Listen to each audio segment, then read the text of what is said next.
80 anos, gago e fugitivo de assassinato. Se alguém te batesse a porta pedindo emprego com essas características, será que você daria emprego para essa pessoa? Olha, eu arrisco seriamente que você não daria emprego para essa pessoa. Agora, eu quero dizer para vocês como que Deus fez de uma pessoa nessas situações a maior libertadora de toda a história. E eu estou falando de Moisés. Talvez você que está me assistindo aqui hoje, você está numa situação de cansaço, de desânimo, de tristeza.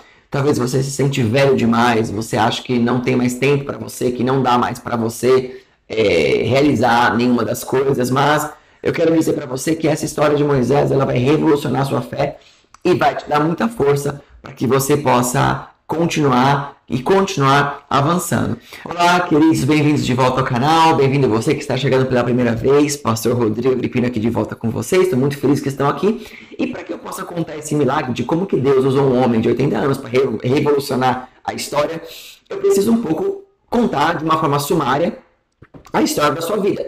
Então, sumariamente, Moisés, ele nasceu escravo, só que ele foi criado como filho da filha de Faraó. Ela, vamos dizer assim, pega ele por adoção, por assim dizer, e ele acaba sendo criado para ser um príncipe, né? Um príncipe do Egito que poderia um dia ser Faraó. E durante os primeiros 40 anos da vida dele, ele é criado e vive dentro do palácio de Faraó, então ele aprende toda a cultura egípcia. Ele aprende a linguagem, aprende como escrever, aprende como administrar e muitas coisas. Bom, contudo, ele sabia que ele sabia que ele era hebreu.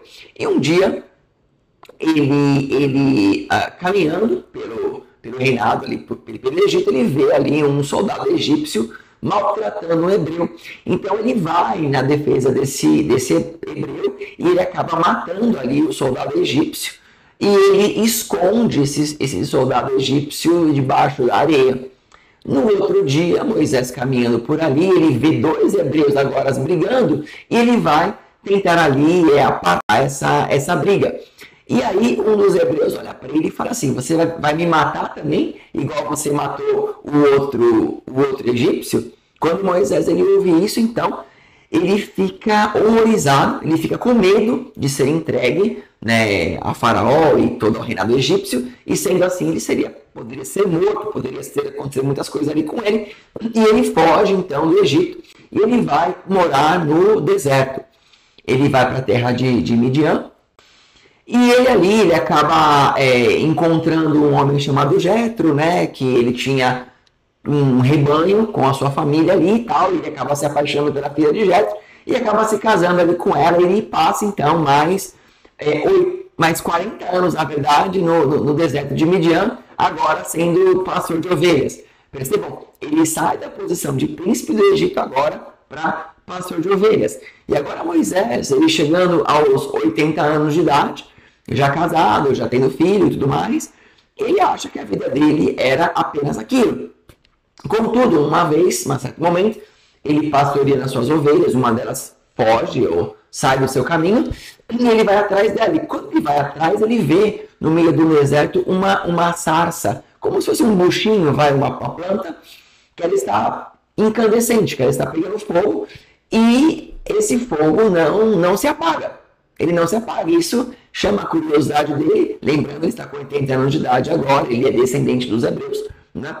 E embora foi criado no Egito, né? Embora foi criado dentro do palácio de Faraó, mas ele é hebreu, e ele vê então essa sarça ardente, ele vai até próximo dessa sarça ardente para ver como curiosidade o que está acontecendo ali, né?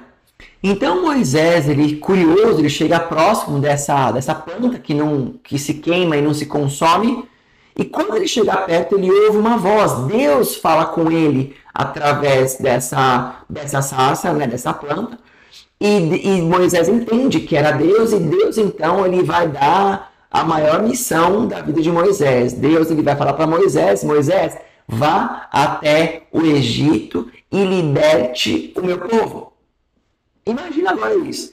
Moisés com 80 anos de idade, já velho, assim por assim dizer, ele fugitivo de assassinato. Então o faraó provavelmente iria matá-lo, iria prender algo do tipo, E ele era gago também, né? Esqueci de falar isso, né? Então ele tinha todas as negativas para não aceitar esse chamado de Deus. E obviamente, como a maioria das pessoas, quando Deus faz um chamado, ele teve dúvidas, ele teve questionamentos. E ele, então ele vai fazer agora para Deus 4 perguntas, né? Para tentar não, de repente, fazer o que Deus quer, porque ele não se sentia pronto, preparado no momento certo, se sentia velho, enfim. Mas vamos ver as perguntas aqui, vamos trabalhar com elas para vocês entenderem aqui. Então, a primeira pergunta que Moisés faz para Deus é: mas quem sou eu, né? Na verdade, quem sou eu para ir até Faraó? Eu não sou ninguém. Ele não disse agora o que eu vou dizer, mas é como se ele dissesse assim: poxa, mas quem sou eu para ir? Eu sou um velho, eu sou cansado, meu tempo já passou, meu tempo já acabou, eu não sou ninguém, eu não posso nada. Mais ou menos isso. E o que Deus responde para ele nessa pergunta? Ele diz assim: eu serei com você.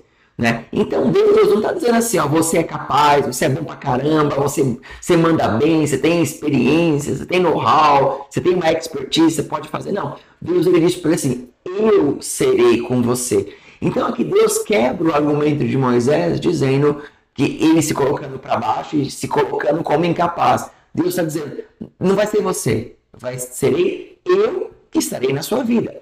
Né? Então agora a segunda pergunta, ele para um pouco, ele pergunta assim: mas qual é seu nome? Né? Mas assim, é como se ele tivesse, entre aspas, né, assim, perguntando para Deus quem ele era, quem era Deus, quem era aquela pessoa que podia cobri-lo, né? Assim, por mais que Moisés ele talvez tivesse algum conhecimento de Deus, mas ele não sabia do poder do Todo-Poderoso, né? Então ele quer dar uma desculpa mais ou menos assim: poxa, mas tá, você vai comigo, mas quem é você? Quem é você para você ir comigo, né? E aí Deus ele fala assim: eu sou o que sou. Quer dizer, Deus está dizendo assim: eu estou acima de tudo, eu sou, né? Eu sou o Deus Todo-Poderoso, né? Ele se apresenta para Moisés, né? Como eu sou o que sou. Quer dizer assim, sabe esses deuses do Egito que você conhece aí? Eles não são ninguém. Eu sou, né, o Todo-Poderoso, eu sou o Deus Criador de todas as coisas. Né? Então ele vai mostrar para Moisés quem ele é.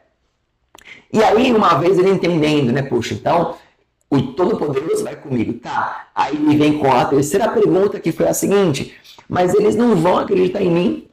Eles não vão acreditar em mim. Quer dizer, Moisés ele estava com medo de rejeição. Ele estava com medo de ser rejeitado, obviamente, por Faraó, e estava com medo de ser rejeitado pelo próprio povo. Né? Eu vou chegar naquele povo que está sofrendo há 400 anos. Eu fui um príncipe aqui lá do Egito, eu fiz isso, eu fiz aquilo. Agora eu vou chegar lá e vou dizer: ó, o Deus que vocês creem de tanto tempo, ele me viu. Eles não vão acreditar em mim. Como é que vai ser isso? Eu não posso fazer. Né? Mas aí Deus ele faz uma pergunta para Moisés, né, para responder isso. Ele fala assim: o que você tem na sua mão? Né? Ele tinha um cajado comum e Deus transforma aquele cajado numa serpente. Né? Então, quer dizer, o que Deus está dizendo? Assim, através da minha manifestação, eles verão que eu estou com você. Eles te respeitarão, não apenas por você, mas por aquilo que eu farei, por aquilo que eu estarei, né? Ou seja, Deus está dizendo: eu vou com você, você não vai sozinho, eu vou te capacitar porque eu estarei com você. Segundo, eu sou o Deus Todo-Poderoso. Terceiro, eu farei milagres na sua vida e eles verão que não é você, que sou eu, né? E depois ele vai tentar a última desculpa, que ele vai falar assim: mas como ele fala aqui? Eu sou pesado de boca e de língua, entre aspas. Eu sou gago. Eu não sei falar. E a resposta final de Deus quem fez a boca do homem, né? Não sou eu.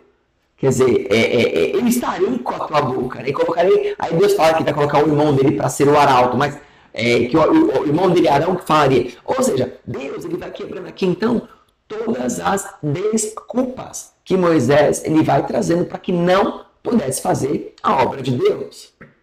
Amém? Então nós vemos aqui que Deus ele então está se fazendo presente na vida de Moisés. Talvez você vai se perguntar: mas por que demorou tanto tempo? Por que foi essa demora? Aí que tá. A questão não é o tempo. de demora. Nós não temos que enxergar isso como uma demora, mas nós temos que enxergar isso como um preparo. Vamos analisar um pouco Moisés. Moisés ele ficou 40 anos sendo treinado a ser líder, treinado no idioma, treinado como ser organizado, como ser responsável. Moisés ele foi ter um treinamento de reis durante 40 anos. Nos próximos 40 que ele ficou no deserto, ali ele aprendeu humildade, ele aprendeu a ser servo, ele aprendeu a ter coração, ele aprendeu a se importar com as pequenas coisas da vida e ele aprendeu a ouvir e a entender a Deus. Para que Deus enviasse um libertador da humanidade naquele momento, do seu povo, vamos dizer assim, acho que eu exagerei um pouco da humanidade, mas que seja, né?